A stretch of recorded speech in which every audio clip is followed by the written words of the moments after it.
Olá pessoal, tudo bem? Observando essa imagem, acaba gerando um pouco de curiosidade, né? Você sabe o que é a química? Você sabe o que a química estuda? Qual que é a sua aplicação no nosso dia a dia?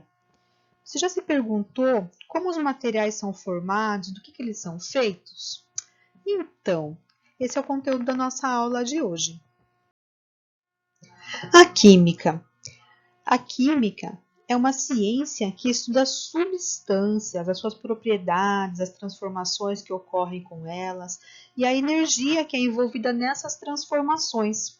A própria palavrinha química, ela vem do latim, que acaba significando conhecimento ou saber.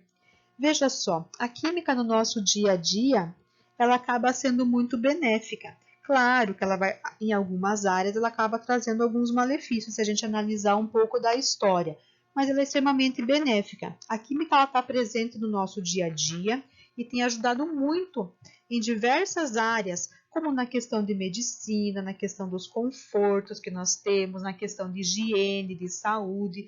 Tudo isso a química está presente e tem nos auxiliado constantemente no nosso dia a dia.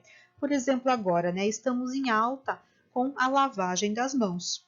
Mais do que antes, nós estamos lavando as nossas mãos. E o que é necessário para lavar as nossas mãos? Será que eu tenho substâncias químicas envolvidas nesse processo de lavar as nossas mãos? Sim, nós temos substâncias químicas. Nós temos os produtos de higiene, né, de limpeza, como o sabonete. E a água? Será que a água faz parte de química? Será que a água é uma substância química? Então, vamos ver isso ao longo da nossa aula.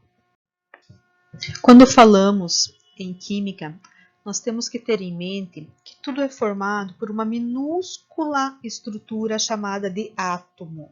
Então, a matéria, ela é formada por partículas muito pequenininhas e invisíveis, que são os átomos. Quando esses átomos se juntam ou se combinam, formam os diversos tipos de matéria que existem na natureza, como todos que você conhece e às vezes até aqueles que você acaba não visualizando ou não conhecendo.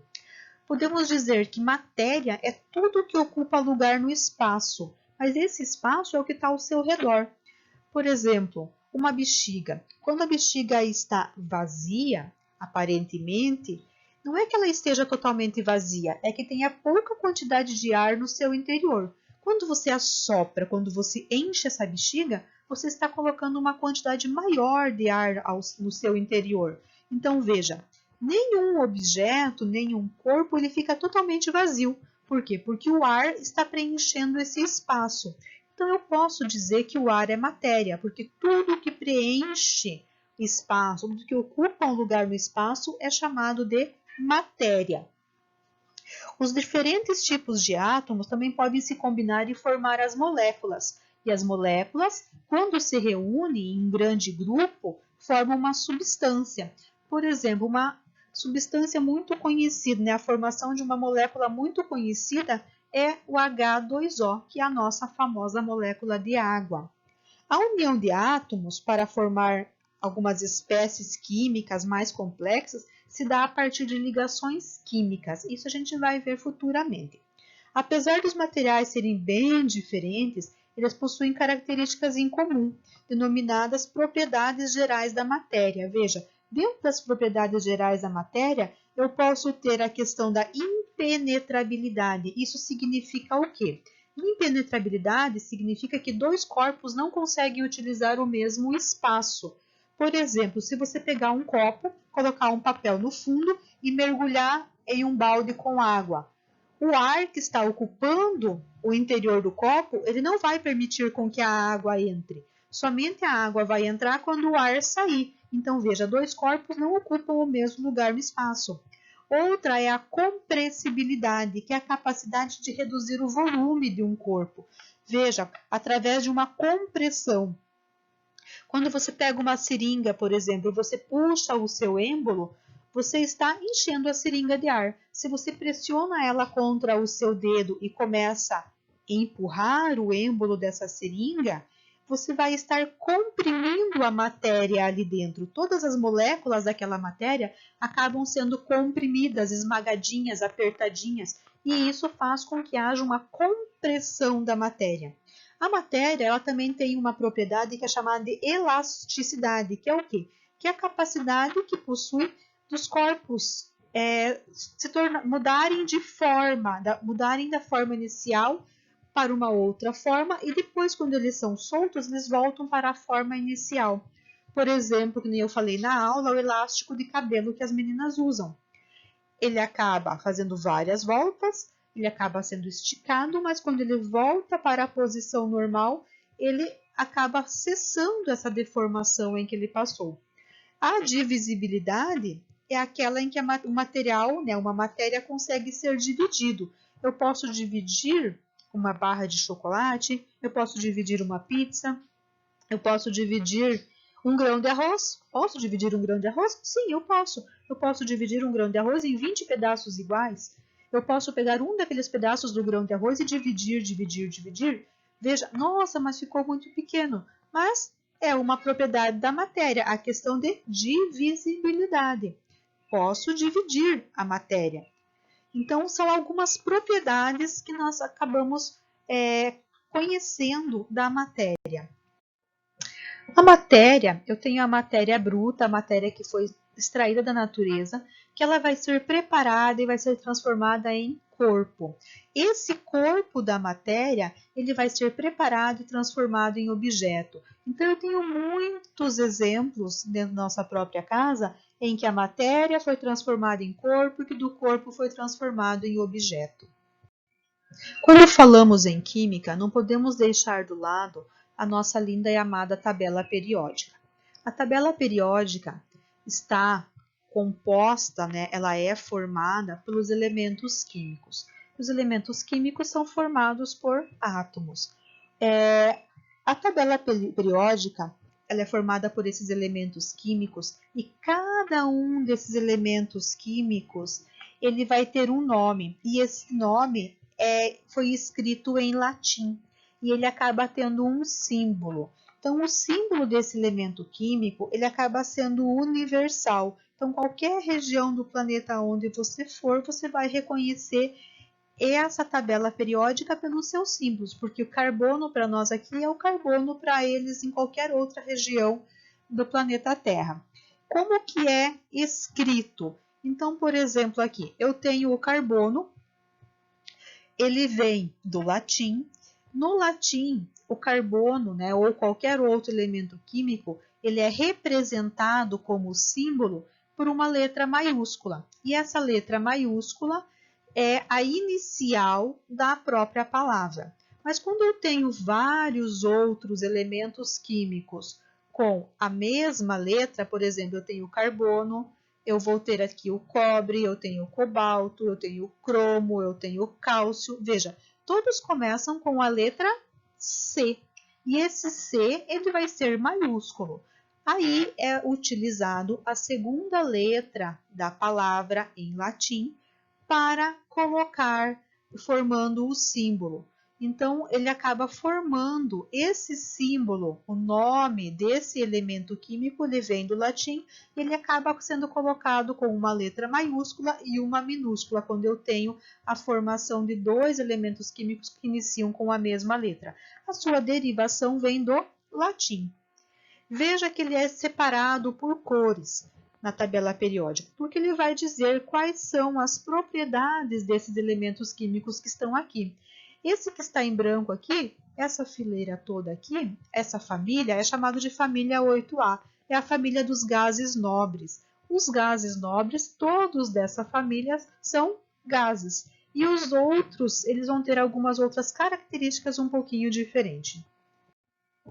Então, como nós estamos falando dos elementos químicos, né, nós precisamos entender que um elemento químico ele é formado por átomo. Como que é um átomo? O átomo é uma estrutura minúscula que nós não conseguimos ver a olho nu. Ele é formado por um núcleo, onde vão estar os prótons, que são as cargas positivas, e os nêutrons, que são as cargas negativas. Ao redor desse núcleo, nós temos algumas camadas, que vão ser chamadas de camadas da eletrosfera, aonde vão estar girando, circulando os elétrons. Então, no centro do núcleo eu tenho os prótons e ao redor do núcleo eu tenho as camadas aonde vão estar circulando os elétrons. Isso é um átomo. E o átomo vai formar os diferentes elementos químicos que nós conhecemos. Cada elemento químico ele vai ter uma função específica, ele vai atuar na produção de alguma substância, de algum produto que nós conhecemos. Por exemplo, o cálcio. O cálcio ele é um elemento químico que está na tabela periódica, em que o cálcio ele atua na formação dos nossos ossos, na formação dos nossos dentes. O ferro, por exemplo, é um outro elemento químico em que está na tabela periódica, em que ele vai atuar no transporte do gás oxigênio no nosso sangue, formando uma molécula chamada de hemoglobina. Por exemplo, o hidrogênio, esse aqui. O hidrogênio ele é um combustível das estrelas, é um combustível do nosso Sol, que permite as reações químicas e que consiga formar a radiação que chega até nós. Então, veja, cada elemento químico ele vai ter uma função específica. E quando eu junto dois ou mais elementos químicos diferentes, ou até mesmo do mesmo, ele acaba formando substâncias que vão fazer parte do nosso dia a dia ou a formação do nosso próprio corpo. Veja, aqui eu tenho um elemento químico chamado de hidrogênio. Quando eu junto, isso aqui eu tenho um átomo, tá? Um átomo de hidrogênio, quando ele se junta com outro átomo de hidrogênio, eu falo que eu formei uma molécula. E essa molécula, ela vai acabar formando uma substância. Quando eu tenho as moléculas simples, quando eu tenho a substância simples, isso quer dizer o quê? Que eu tenho a formação de apenas um tipo de átomo. Por exemplo, aqui eu tenho a utilização para formar essa molécula do gás hidrogênio, somente o hidrogênio, átomos apenas de hidrogênio. Para formar o gás oxigênio, eu apenas tenho átomos de oxigênio. Eu não tenho outro elemento químico envolvido. Quando eu não tenho outro elemento químico envolvido, você vai falar que nós temos a formação de uma substância simples. Por que simples? Porque ele é formado por um único tipo de elemento químico. Quando eu tenho a formação de uma molécula em que eu estou envolvendo outros elementos químicos, eu vou ter a formação do quê? Eu vou ter a formação de uma substância composta. Veja a diferença aqui. Vamos pegar o gás oxigênio e vamos pegar a molécula de água.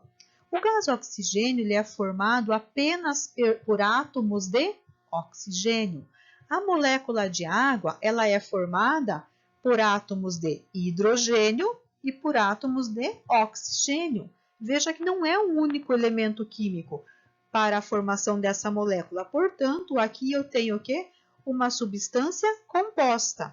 Para formar uma substância, eu preciso de moléculas. Então, essas moléculas, quando eu tenho a união de moléculas de elementos químicos diferentes, eu vou ter o quê? A formação de substâncias compostas. Quando eu tenho a união de moléculas de elementos químicos do mesmo elemento, eu tenho substância química simples. Se eu perguntar para você, quando você toma um copo de água, você está tomando a água, né? Você está tomando essa água, é uma substância simples ou composta? Ah, prof, claro que é composta, porque você já está mostrando ali H2O. Exatamente, é uma substância composta. Só que essa água que nós tomamos, na realidade, ela não é somente uma fórmula molecular H2O. Como assim? Não, a água que nós tomamos é uma água chamada água potável.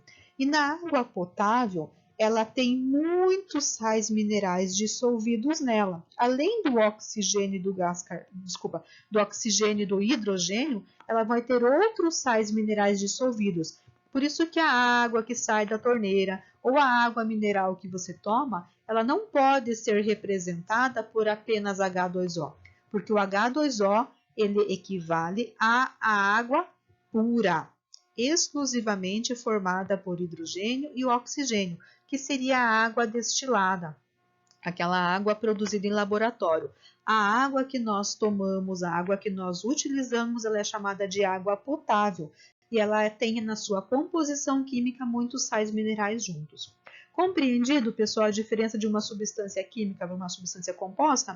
Então, até a aula que vem, nós continuamos o nosso assunto. Tchau, tchau!